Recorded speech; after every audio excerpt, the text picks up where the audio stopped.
All right, I'm going to start this off with a Wyatt Earp quote. Somebody asked him about gunfights and whatnot, and he said, "You had to take your time in a hurry."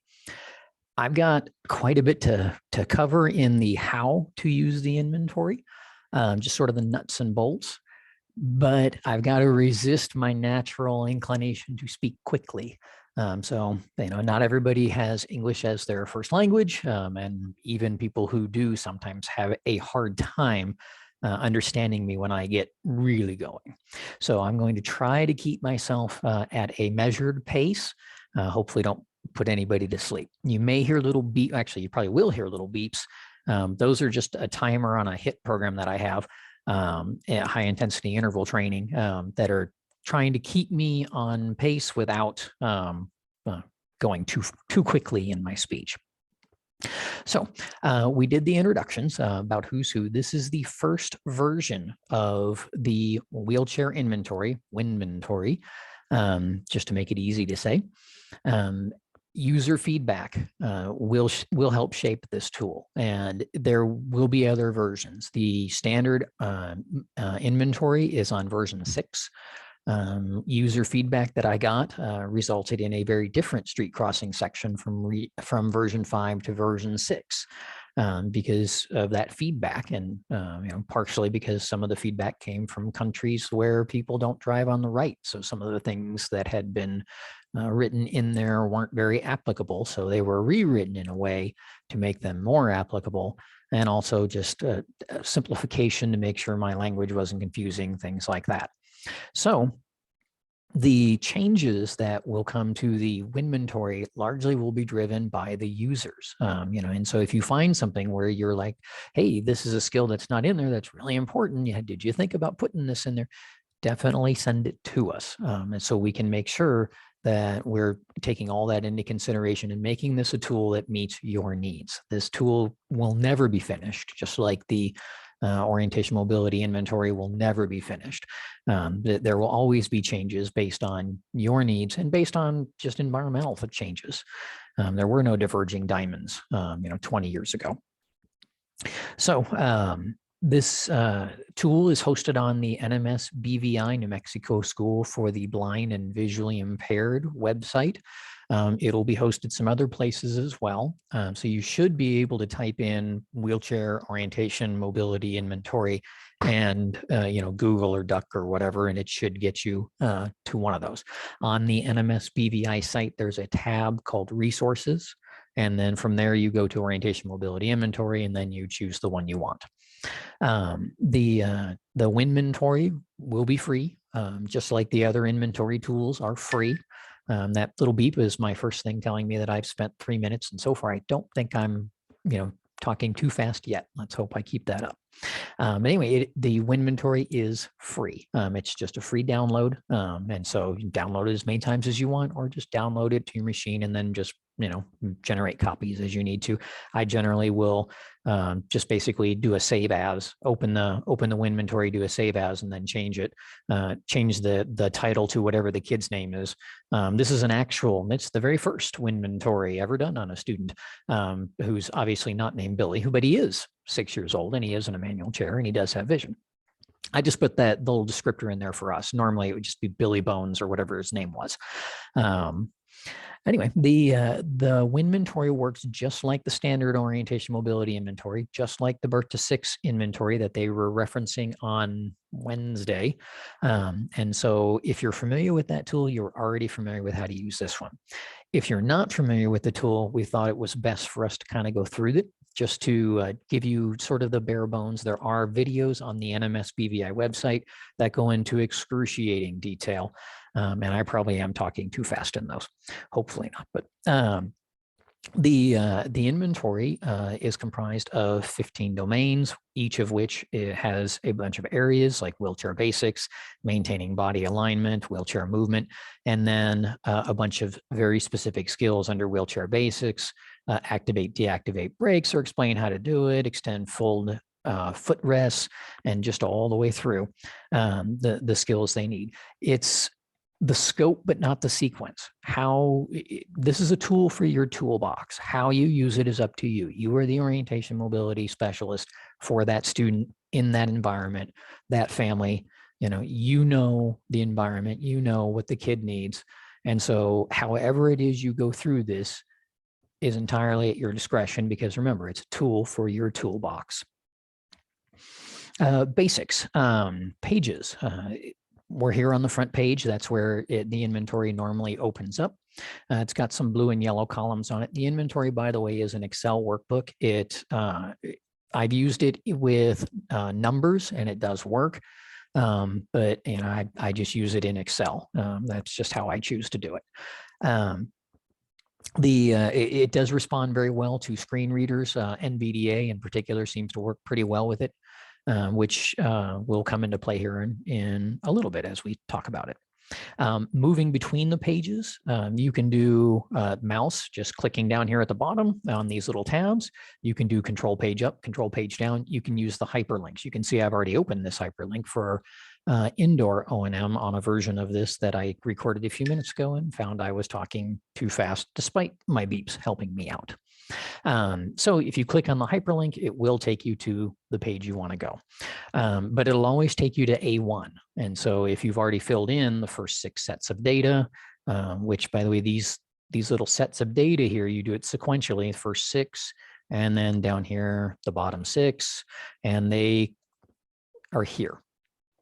So the first 6 sets of data, so the very first column, which would be column C, starting out at column C4, you start entering scores, and that will show up here on column B on the front page. And then it'll go through the next 5. And then on column H, you're starting out, let me go to self-protection since it's short. You're starting out here on the second data set. And it says second data set, last 6 columns on the front page.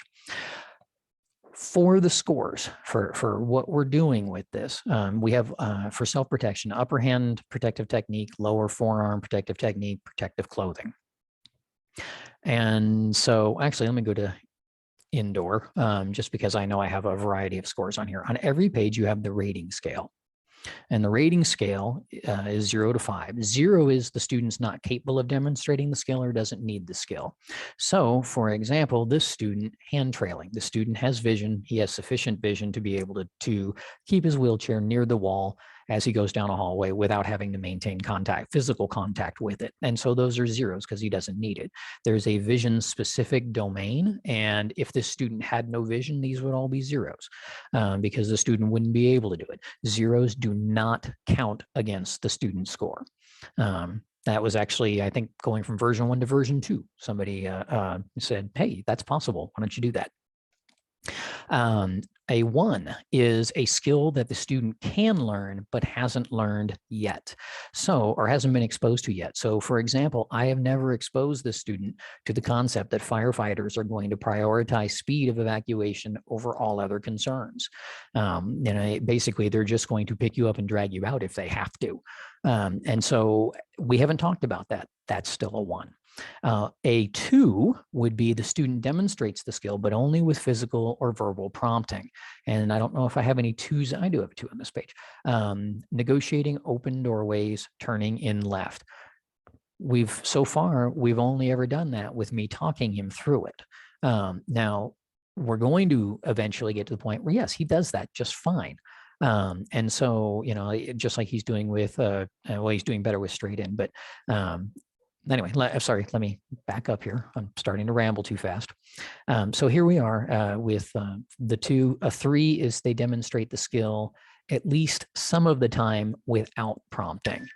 And so identifying the presence of an elevator, at least some of the time he can identify the presence of the elevator. Not all the time yet. He's not consistent with it. If you tell him, hey, there's an elevator in this building, where do you think it might be? Let's go find it. He may or may not be able to find it. A 4 is the student can do it most of the time. So most of the time, which would be about 80%, would be he can identify the type of door and basically know whether it's a push, pull, slide, revolving, single door, double door, know what type of buildings have what type of doors, that kind of a thing. He's not 100% consistent, but he's very close. And then 5 is the student owns the skill. This student can always tell you there's a door. He may not be able to tell you the specific type of the door. And in fact, I think we went to a revolving door and he had no idea what it was or how to approach it. But once we work on that, we'll definitely be able to improve that score. And so if we did that, let's say we got to where the student was able to do that, well, then that would go up to a 5. And he was very consistent with identifying doors. He would then own the skill. And so on the next assessment period, we would look at that. So these are not pass fail ratings, and you can do, I get this asked a lot. Well, what if I don't quite want to give him a 4, but he's better than a 3. Can you do 3.5? Yes. What if he is so absolutely awesome with negotiating open doorways straight in? I want to give him a 6. No. It'll only let you do 0 to 5. And the reason for that is I get too excited when I'm going through and typing really fast, and then I might do a 33. And no, it's going to tell me no and fix that. Otherwise, the things get kind of wonky. By the way, if you try to write in the formula bars, it'll tell you no. If you try to change the skill, it'll tell you no. All you're doing on these pages is entering the data. The dates, by the way, the dates actually transfer in from the front page. So you put the kid's name, you put whatever your assessment periods are, and they can be whatever you need them to be. You may wind up doing quarterly, like I'm doing. If you're in Texas, every 6 weeks, if that's what you want to do. You may do once a semester, you may do once a year. If you are doing some work for, say, a commission for the blind, and all you're working on is inner city bus travel with this client, that's it, nothing else. You could do just this section per lesson, and that would be fine. The inventory will kick out the scores on the front. It'll ignore all the other domains because they're all essentially zeros, and it'll ignore all the skills up here that you're not using. And so you can document that progress by lesson if you want to. So remember, it's a tool in your toolbox for you to use. It's not for me to tell you this is how you use the tool. And you can actually see right now it's showing in the total in the third assessment period is 85% because we did the one score here in indoor, or the 2 scores, and we left them there. Everything else is blank. So it's saying, hey, the kid's at 85% now. Awesome. So you write the goal, and in this case, the goal is 30%. Well, the kid started out at 25%, so he was 84% of the way to the goal. He in the next quarter, we got him to 25.8%. We had some COVID absences kind of stuff. And so he didn't make a lot of progress, but he made some. And so now he's almost 86% of the way to his goal. And if the 85 held up, he'd be 283% of the way to his goal, which would be just like unbelievably outstanding. So you write in the goal, and then the progress to goal fills out automatically. The R1 just refers to the tab for the report. So if we were doing the reports for December, we would come down here to R2. Scoring, we're going to do some of that with Scott's going to have some videos, and we're going to do some scoring. And I'm starting to talk faster, so let me not. When I talk to parents, one of the biggest things that I reinforce, these are not grades. These are a representation of all the skills that little Billy needs to learn that he has so far learned. Now he's 6 years old. He's at 25%. You would not expect a 6-year-old to have 60% of the skills required of an adult. So he's very young. We've got lots of time. Parents understand that very intuitively. Now, if this kid was 16 years old and I was telling the parent, well, yeah, he's got about a quarter of the skills he needs, then the parent, would be able to say, wait a minute, my kid can barely go anywhere, do anything. Wait, what? What have you been doing? Be able to have those questions. And so the user view, and also the parent view, the student view, the client view, the agency view, it all is right here on this front page. The front page is just all of these skills, all of them, the scores that you input coming here to the front page. That's all it is. And so when you hit print, it'll just print this one page. And then you can bring this to an IEP. And because it is an electronic version instead of a book like where you've penciled in some scores, you can email this to the parent. The parent can ask questions. If this kid was 16 years old, and this, let's say the street crossing score was 42%. That would become more of a concern. Why is my kid's street crossings only 42? Let's say everything else is like 90s and above. What are you doing about this? Parent can have a meaningful conversation in a way that they can't when the goal is Billy will go up and down the stairs, or Billy will go out this type of door. You come back to the IEP and you say Billy can go down that flight of stairs or through that door. That doesn't tell the parent what the overall picture is. This gives the parent, or the student for that matter, because students can self-rate on this. And I have my students do self-rating. And so they can see where they believe their skills are inadequate or are good. And then that lets me get an idea of what they feel, because I might have them rated more highly in a skill or an area than they have themselves rated. And that tells me they're not confident in the skills. Even though I know they have the skills, we got to work on that to make sure they are confident in using those skills. Or they may have themselves rated very highly in some skills that I don't think they quite have yet. So we can go out and work on those skills and talk about, the differences that we're seeing, because we don't want them to have false confidence in skills they don't have, just like we don't want them to not have confidence in skills they do have. So again, I hope I'm not talking too fast, but time-wise, it's ticking down. I hear those beeps.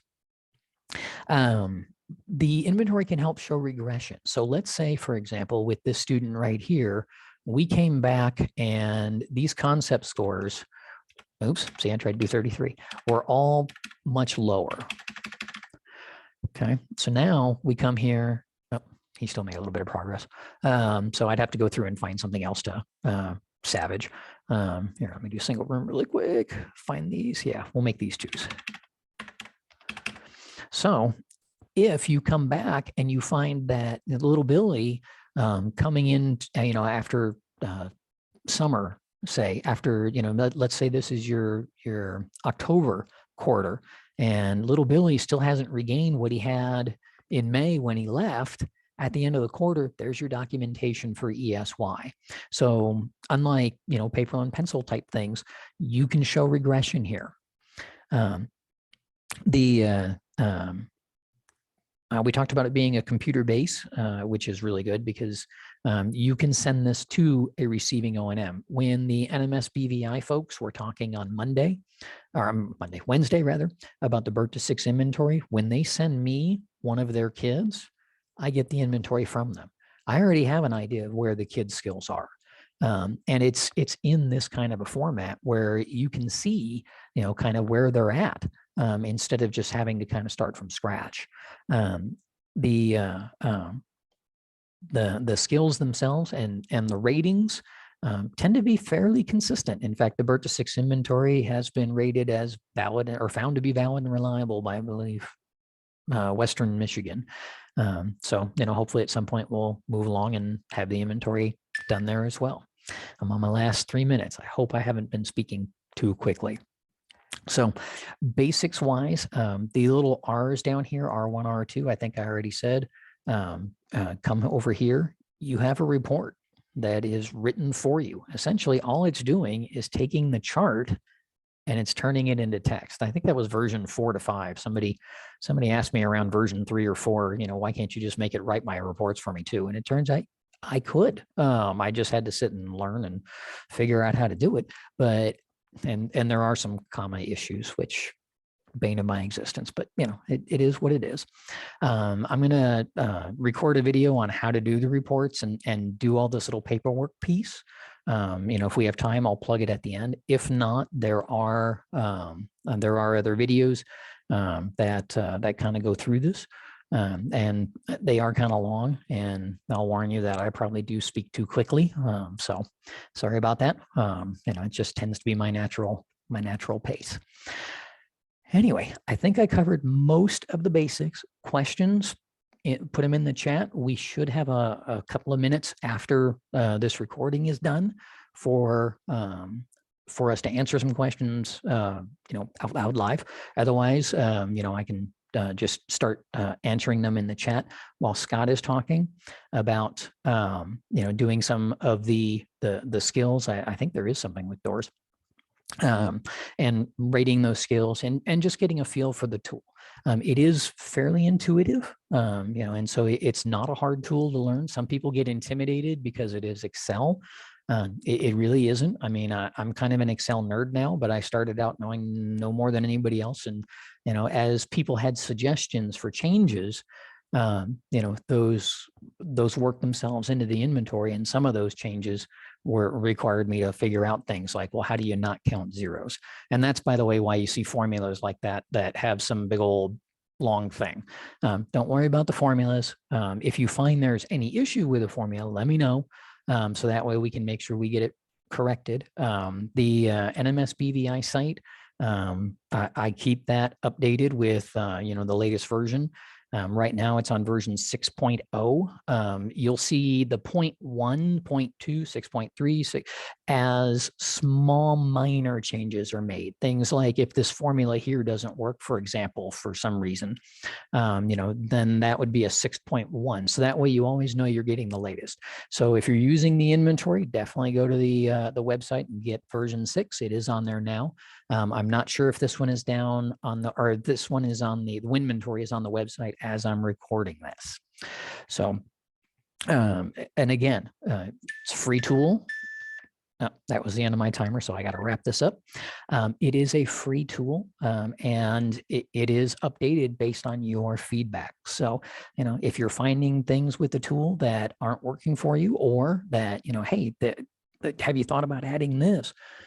Definitely send the feedback so we can make sure that it's reflecting needs of the field and not just being a static tool. All right, let me end recording and we can go back to discussing.